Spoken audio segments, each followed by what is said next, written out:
Hi, Phil Aston here from Now Spinning Magazine. This is a series of videos that I've been promising for a while, and it's because I had requests saying would I ever cover the Be Bop Deluxe edition box sets. Now, strange as it may seem, there are lots of box sets in the world that I don't have, and I currently, personally, don't have any of these box sets, but Chris Wright, who helps out a lot on the channel and recently did the Caravan unboxing video, has them all. Now, when I announced that we were going to do this, somebody quite rightly said, aren't we going to start with the live one first of all, as that's the latest one and some of the others are quite old or hard to get. You have to remember that on Now Spinning, nothing is old, even the presenters. I felt it was probably best to do it in chronological order, and Chris Wright is such a huge fan of Be Bop Deluxe. I think it fits in better with his storytelling about how the band came together. So from a couple of vinyl albums for myself personally, and this 5 CD box set that came out a while ago, that is all I personally have. But the first one that Chris is going to do is Axe Victim, and then we're going to go through them one after the other as we upload them. And so what will be interesting for me to see is, do I at the end of this series still have a little box set and 2 vinyl albums, or will I personally have succumbed to having some of them myself? So without further ado, let's look at Axe Victim. Hello everyone, it's Chris here, and today I'll be starting a series of 6 videos looking at the Esoteric Recordings Be Bop Deluxe limited edition deluxe box sets that have been released in recent years, now complete, and I thought it was a good time to go through them all.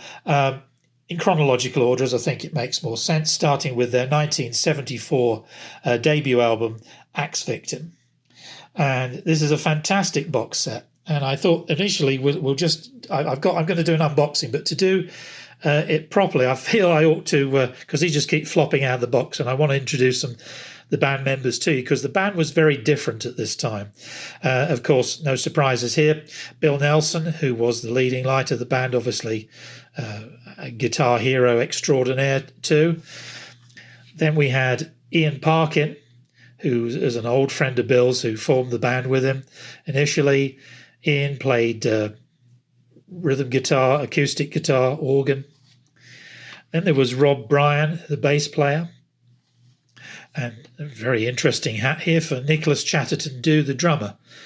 And these are 4 art cards that come with the box. And I just thought I'd bring those out initially because I think it's just nice to see them.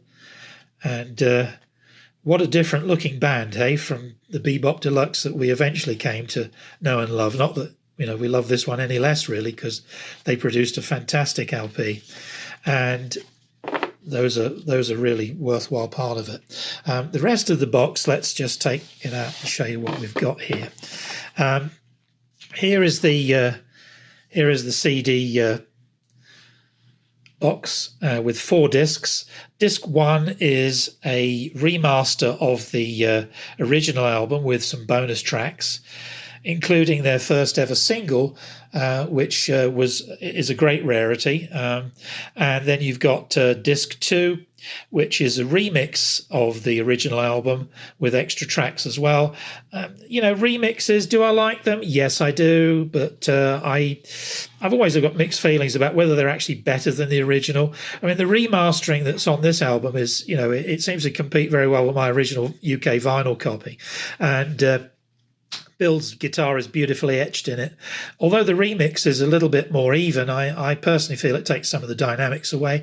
On disc 3, we have the 2 John Peel sessions that were recorded with this original lineup, plus the Decca sessions that were recorded when Decca were considering them.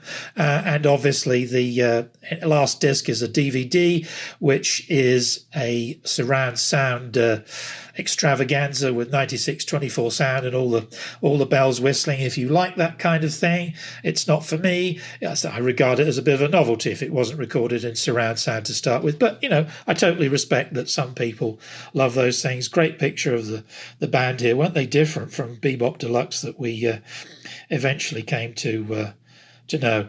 Very glam, I think, in those days. And here's a poster of their UK tour, the original UK tour that took place in June and July of 1974. Hard to show you that, so we'll superimpose that over the video. And then we get to what's really a delight in this box set, which is the book itself. So let's take you right through this book. It's beautifully done, as you would expect. I don't think anyone needs to doubt that anything that Esoteric Cherry Red does these days is of the highest quality. That's always been the case, but here we have this wonderful book. And what I love about it is it really tells the story of the early Be Bop Deluxe.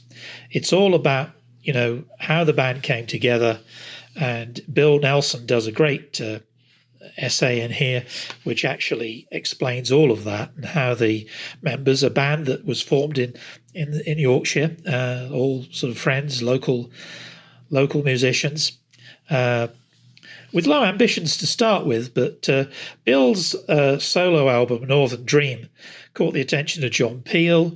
It also caught the attention of EMI, who wanted to sign him, and at that time, there's some great early pictures of Bill here. Look at these, how youthful he is. And Bill wanted to have the band signed and insisted on that. Wouldn't sign a solo contract. So there was a bit of toing and froing with EMI over this, and the band sort of went away, which EMI wanted them to mature a bit more, which they presumably did. Well, they must have done, otherwise they wouldn't have signed them. And the whole deal was that eventually they got to be signed and recorded Axe Victim. But you can see what a different looking group at this time. It's really amazing.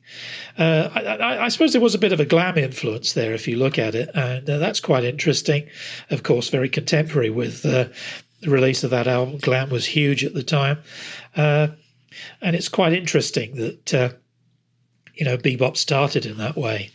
But this is a fabulous, fabulous book that allows you to really, these photos, I'd never seen them before. So, these are real collector's items. And also these great master tape covers. But as I say, the great thing about it is it tells the story of the early Be Bop Deluxe.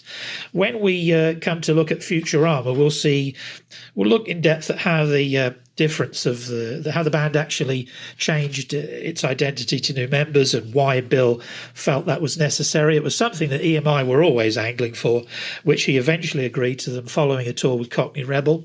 I love this section here. These are Bill's diary notes, even with John Leckie's phone number. John Leckie, of course, who worked with the band in production right through until its conclusion. And I love these sort of details. This is what is so great about these box sets these days. You get really an in-depth insight into what that band was, especially in the early days. I find it even more interesting because this is more likely to be stuff very few of us have ever seen. There's some great posters here, obviously a local concert in Wakefield. And, the band created quite a following for themselves up in Yorkshire, as you'd expect, I guess. And I love these two photos here. Beautifully reproduced, by the way. These are printed on nice stock, beautifully done. And, you get just a much better feel for this band than really, I think, this band at this time than anyone's ever had before.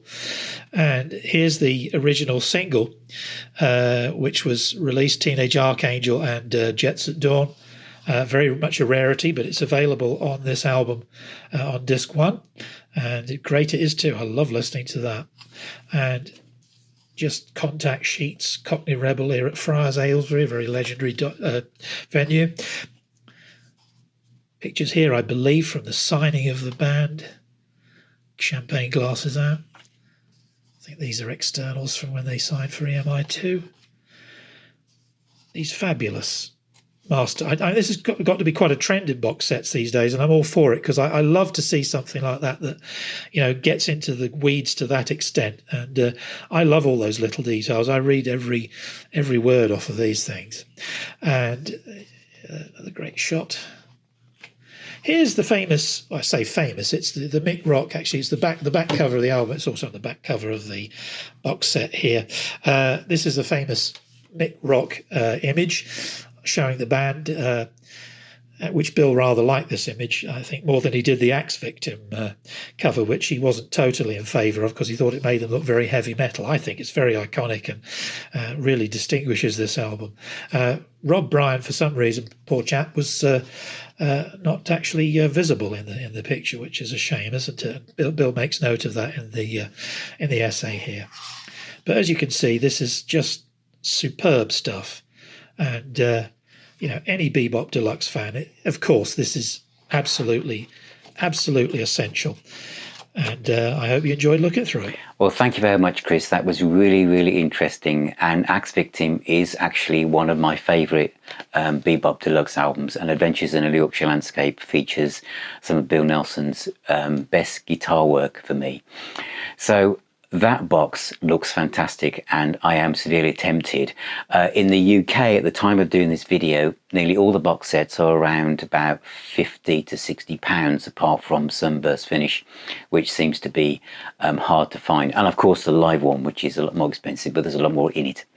But thanks very much, Chris, and thank you for watching. The next video in this series will be Futurama, which should be around uploaded in a few days' time.